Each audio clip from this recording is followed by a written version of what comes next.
Hello, I'm Dalton Delan, and this is EagleReels. I'm a columnist for the Berkshire Eagle, and here on EagleReels, we take you beyond the news. Let me introduce you to our very special guest today. He is the national spokesperson for the American Lifeguard Association, Wyatt Werneth. Wyatt, hello. Thanks for being on the show today. I'm honored to be here. Thanks for having me. In the news, locally in the Pittsfield, Massachusetts area where the Berkshire Eagle is, we're facing a situation where last year, at about this time, an 8-year-old girl named Christy Patel drowned at Burbank Park in Onoda Lake, and there was supposed to be a lifeguard on duty. There wasn't. This year around, there isn't even a lifeguard, and yet the beach is still open. Nationally, I know that where you are now in Florida, that in the last 10 days, there have been 11 drownings throughout the Florida coastline. And there's a crisis in availability of lifeguards. You and I probably came up when Baywatch was on the air, and things have totally changed. Will you talk us through that? And then, viewers, we'll also talk about drowning prevention. But let's start, Wyatt. Again, thank you. And no one is more experienced than you are. Maybe give us a few highlights of your background so viewers know the authority with which you speak, and a little bit about what's going on today, where we've gone from 100 people going for a lifeguard position to not being able to fill half of them. Awesome. Thanks for the opportunity. As you stated, Baywatch is why I became a lifeguard. It was exciting. Beautiful people, helicopters, fast boats, and the opportunity to save lives. And I haven't stopped. It's over 30 years of experience. I'm currently even a water rescue safety personnel lifeguard for the movies. I'm a stuntman, and one of our roles is we do water safety for movie stars. So I have not stopped at the fact that I retired. I'm still continuing with that, and being the American Lifeguard Association national spokesperson gives me the opportunity to educate and inform people about the dangers of unguarded water. And yes, we are in the middle of a crisis. No lifeguards. Where are they? Ever since Baywatch, we kind of diminished the popularity of lifeguarding. And then we actually had the pandemic, which was an all-stop to lifeguarding. There was no training. We lost interest. And now the young individuals today are gravitating toward technological gains where they're doing IT work. They're influencers. They're sitting behind the camera. They're not coming out to the beach or the outdoors to be lifeguards. And in result of that, you're seeing the drownings increase. As you stated, that was just Panama City area 11. This beach right here, a drowning right there, and a drowning right there last month. Over 11 drownings here in my community today. And as you can see, there are no lifeguards. I'm standing by this piece of equipment on purpose. This is a force multiplier for lifeguards. It's a flotation device. In most cases, when we have a drowning or a double drowning, someone is going into the water after a loved one, or even a citizen that they don't know. They're just compelled to try to save someone. And we recommend don't go in the water without this flotation. So our community has put these flotation devices up, and we've already saved dozens of lives with that. And that's because we don't have enough lifeguards. 210 beach accesses in this community. Only 6 of them are covered year-round with lifeguard protection. We're inviting people to the beaches with parking lots, bathrooms, restaurants all around. We provide them, and they expect fire services, law enforcement, transportation to the hospital. Where are the lifeguards? Wyatt, there are a lot of beaches now, maybe the majority that aren't fully lifeguarded. Even when they are, they're only in certain hours. I know beaches where I go to in New England have this issue. And then let's get into some tips, but what do you want to tell our readers and viewers if you're at a beach without a lifeguard, either because it doesn't have it or you're at a time when they're not there? Should they go in? Is it even safe? I know you know more about riptides than anybody. Is it even safe to go in to your waist? I think I know the answer, but I want you to tell us all. What should we do, the public, in these situations? We know the number one is try to go to a beach with a lifeguard when they're on duty, but what should they do if there isn't one? Well, you're correct with that. The number one rule is swim in front of a lifeguard. Your chances of drowning in front of a lifeguard are 1 in 18 million. Now, if there isn't a lifeguard, what we're trying to get people to do is do some research. Those locations that you love to go to every year, go online and see if they still have a lifeguard and what the hours are. And we recommend if they don't, adjust your trip. Go someplace where there is a lifeguard. Again, your chances of drowning are 1 in 18 million. Lifeguards do a preventative action. They can stop people before they get in danger. Unlike law enforcement, unlike fire departments and EMS, they react to 911. A lifeguard can prevent you and tell you when there's danger and help you and keep you safe at that location. With over 309,000 parks and pools, we're looking at half of those being closed or either reducing their hours. And that's tragic. We're in a crisis right now. So finding a lifeguard could be difficult. So we recommend, again, doing your research, try to find that lifeguard. And if not, and you have to go to a location, you find yourself where there aren't any lifeguards, appoint a water watcher. So when you're a group that is trained in CPR and perhaps even some lifeguard skills would be awesome, have them pay attention to the family of the group and be a water watcher designated just to do that. Maybe a couple and take shifts, take turns. And then if you have some people in your group, adults included, that aren't strong swimmers, wear a life jacket. And like you said before, knowing your conditions. When in doubt, don't go out. The beaches that we're at right now are very slopey. They have trenches that are over your head, just feet offshore, and you can find yourself into trouble. If you don't have a local or someone to ask what the bottom's like, don't go in the water. You'll have a better day. When in doubt, don't go out. Is a pool different? Is there some? Is it the same, or is there a different rule for pools? Well, let's first identify the three types of lifeguarding. You have the thrill parks with the water slides, the lazy river. Then you have the recreational pool that's in your community, swim lessons, picnics, daily dips. Then you have the open water environment. This is the most dangerous. You have you have Mother Nature at its worst in some cases. Sharks in the water, jellyfish, currents. So the pools and the water parks are a little bit easier to control, and quite frankly, they can shut them down. The problem with shutting those locations down is people will start seeking out other water sources for refreshment, such as lakes and ponds and things where there aren't lifeguards. So it's just a critical issue that we need to really take a deep look at lifeguarding, maybe readdress how we've looked at lifeguarding, because it is a career profession. It should be alongside fire, police, and EMS. And instead it's over here in Parks and Recreation, where it's kind of a summertime gig. I was fortunate enough to retire as a ocean rescue professional. And I think that we need to kind of extend that over to the parks and the recreation community. Is there anything in general you can tell people? What can they do? What have you seen in communities that have responded to this and been able to make progress restoring lifeguards? Any tips for people on that? Well, let's address this. Learn to swim, America. We have water sources all over America, and people will find their way into the water at some point in their lives. Learn to swim. That will help. And having a community like our community here, we have swim lessons. There's even infant swim lessons where our daughter learned how to swim at 6 months. And that's really more of a water confidence. You don't have to be a Michael Phelps and learn how to swim the crawl or breaststroke and all that. You just have to have water confidence. It'll save your life. The most dangerous part of being in a rip current is panicking. We jump into rip currents as surfers and locals all the time, and we use them, and they're our friends because they help us get out past the waves. But if you get caught in one and you start panicking, panic is what's going to get you. So you have to have swimming ability and water confidence. Wyatt, I once in my life off the coast of Georgia, Sea Pines, I was in a rip current, pulled me out. I did remember, don't try to fight it, swim along.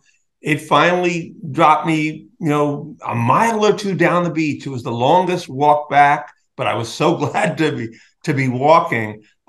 Other tips, that's one. I probably said it maybe halfway well. I know there are others, just literally, particularly for our kids, colors to wear or not wear. Any other set of tips you want to tell viewers, please? Well, let's unpack all that with the lifeguarding is what it is. There's three types. Well, I should say there's a variety of different types of rip currents. What you were caught in was called a longshore rip. That took you away from where you were down the beach and kept you out. Then you have permanent rips, which are your jetties and your piers. There's always, the surfers love it. We jump right under the pier and get sucked out. And then you have the common rip, which will change from day to day depending on the topography. Lifeguarding is challenging. The lifeguard on an open water beach area not only are we, dealing with all these rip currents, we've been trained to identify them, victim recognition, pre-water detection, but also dealing with the families that come out and missing children. It's very important that, again, water watcher is a great plan to have when you come to the beach, and have someone watching your family members, especially the little ones, that get away from them quickly. But also, like you stated, dress them in bright colors. Not only that, maybe take a photo now that phones are available of your child and what they're wearing, right, as well as put them in bright colors. Remember what they're wearing, so when they do come up missing, and we have them missing at 4 o'clock every day when it's time to go, we got to go looking for at least 1 or 2 kids. Being able to give that description to the lifeguard is very helpful. But, let's break it back. We don't have to work looking for missing children if you keep your eyes on your own children. And again, to help yourself keep an eye on your children with bright colors.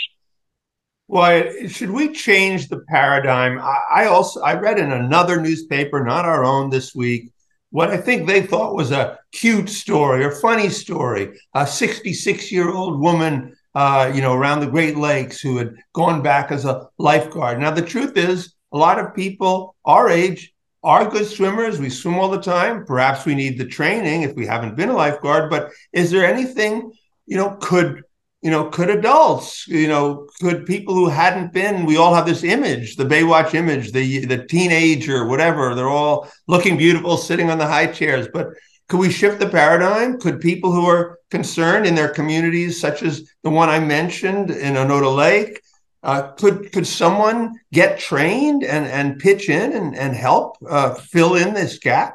Absolutely. What you're asking is, yes, force multiplier, get everyone and anyone out there that's capable. And again, the 3 different types of lifeguarding environments, a senior citizen who is not that active or whatever, can definitely, as long as they can swim the minimum requirement and pull the weight out and things like that. Again, let's go back to a dry lifeguard. It's a good lifeguard. And I'm going to tell you, grandmas and grandpas are more attentive than any, and they're going to get onto you before you find yourself in trouble. So guess what? Now they don't have to be very physical. But even with that, yes, I think that we need to target more career-minded, mature, not to say that I know when I was 16 years old, I was not very, so I'm speaking for myself. It's a lot of responsibility for a young individual. It so much is, especially in these open water environments. The pools and parks just as well, really. And the more mature the person is, the better job they're going to do, obviously. Not necessarily have to be the most physical, but anything like that is going to help. But we need to get them back out there. I'm considered a salty dog. I'm a little long in the tooth and a little seahorse, but I'm still capable and I'm still engaged. So if anyone who's retired from, any type of EMS and has a background in saving lives, very attentive kind of responsibilities, we welcome them back. It's only going to help us. And again, we do need to look at and revisit the current situation with lifeguarding as we know it, and make it more of a career path forward for individuals. What we have is that lifeguards will come out, the seasonal college and high school kids, they'll love what they're doing, saving lives. And lifeguarding doesn't offer them a career path, so they go off to police and fire, and see we're losing that lifeguard again for the next year because they matured enough and they went into a profession. So we turned lifeguarding into more of a professional career path.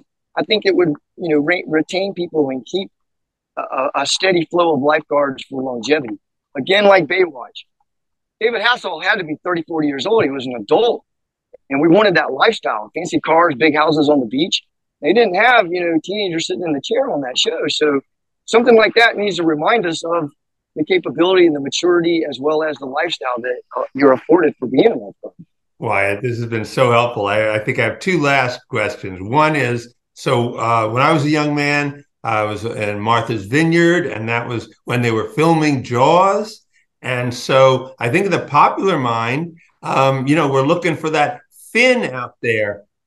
So is that, and I know there have been a few of them there in a couple of areas that I know well in Florida, but is that a real worry, or is what I'm really hearing is that it's almost ourselves, and don't worry about sharks, worry about not going in without a buddy, without a lifeguard, without knowing the waters, without being a good swimmer. Is that correct, or should we still also worry about da da da da da da da da? Well, they did a great job with Jaws, as you said. I mean, as a film student, that's legendary to be able to scare people to that extent. No, they're all fish bite for one. And I get people come running up, shark, laceration on the finger, some kingfish got them. There's many fins out there. The stingrays present fins, dolphins present fins, and you just have to be trained on that. You're more likely to get struck by lightning and get caught in a rip current than get bit or attacked by a shark, no doubt. So, the fear is just kind of in our heads. Once you know that environment, you're educated to the dangers. Again, swimming in front of lifeguards who are going to warn you ahead of time. Doing some homework online. Find out where areas the sharks are. We do have a migration. They're coming through, and if you don't, I swim every day in the ocean, and if you don't want to put yourself in that dusk till dawn area where they do feed, don't go in the water. I don't. I respect them, and I have a mutual agreement. I don't eat shark. Shark don't eat me, and so far I've been pretty good with that. Well, lastly, although I hope people are taking seriously everything you've told us, which is so smart and so helpful, from your own career, I know you have actually dealt with more near drownings and more situations than most other even long-term lifeguards have. Can you tell us one actual story from your experience, just for those who still think we're being a little paranoid or, hey, come on, whatever? I know there are people that are wondering, hey, should I have all this worry? I came down to the beach to have a beer and have fun. Could you tell us one story from your actual catalog of experiences, just to take us out and drive home for people what it's really like to be in this kind of a situation? Well, the tragic end, and I used to have my academies. I would tell my cadets, when you're faced with a fatality or crazy situation, either you're going to run like hell and never want to see anything like this again, you're in the wrong profession, or you're going to embrace it and tell yourself, I'm never going to let that happen again. I became the latter. So as you can imagine, I'm recognized as a crazy lifeguard around here. And I'm going to tell you the reason for that. As chief, in my 10-year period of chief, not when I was a regular lifeguard, personally, as a chief administrator of lifeguards, I performed CPR and lost 26 individuals in these beaches. So you can imagine. It's very traumatic, and I'm on a mission. I help bring these flotation devices to this community. I'm trying to go nationwide with it because I see the dangers, and we're not ever going to have 210 lifeguard towers to protect all of these beach accesses in this community. I know that, not in my time. So it's deep. It's affecting. I'm really passionate about what I do. And on the glory side, I come out and I help many people. There's nothing better. I'm a tour guide. People ask you, where's the great places to go? The places not to go. One of the things I did, I had to do some marine biology. I went to school for that to learn more about my environment, weather, meteorology. I had books that I handed out to all the lifeguards to learn the different shells, the different birds, the sea oats. Because, when someone comes up to you, you've got to be that professional encyclopedia. What kind of shell is this? What kind of bird is that? And it only happens to you one time where you don't know. And you start to learn and study. And again, kind of like the situation in the tragedy side, you don't ever want to let that happen or be embarrassed or whatever again. And you want to absorb all you can about this profession. And it's the same in a lot of other professions, but it's a glorious job. Ronald Reagan was a lifeguard. He said that his most memorable job he ever had, alongside being the president, was being a lifeguard. And we have a saying, lifeguards for life. I can't go anywhere in the U.S. or anywhere there's water and not still be watching. I'm watching the water right now, watching the water. And you're always on guard because you're compelled and passionate about helping others. It's a wonderful job. Don't let all the other stuff get in the way. I want to recruit lifeguards. I want you guys out here. I don't want to scare you. And we call it 90% boredom, 10% action. And if you're doing the 90% and you're being a good lifeguard and keeping people out of harm's way and giving information, that's the easy part. The hard part's whenever you have to go in on the action side, and that's not that often. So we encourage you to come out and try it. It's a great profession. And once you get involved in it, I feel like I'm still 18 years old. And it's just keeping me young. So we have a saying as well, therapy, saltwater therapy. I immerse myself in it. I immerse myself in the ocean every day. Wyatt, listening to you, first of all, and I know that And thank you for talking about what I'm sure you remember every one of those human incidents. Meanwhile, I know you've helped people today, and I want to thank you for all the help you've brought doing what you do for your whole lifetime. And we really appreciate it. And viewers, hopefully some of you are already subscribers to the Berkshire Eagle. And if so, thank you. You're what keep us going. And if you haven't been a subscriber, please think about it. Please help us be part of the solution. Wyatt Werneth, thanks so much for joining us today. Viewers, I'll see you next time here on EagleReels and in the pages of the Berkshire Eagle. Thank you. Bye now.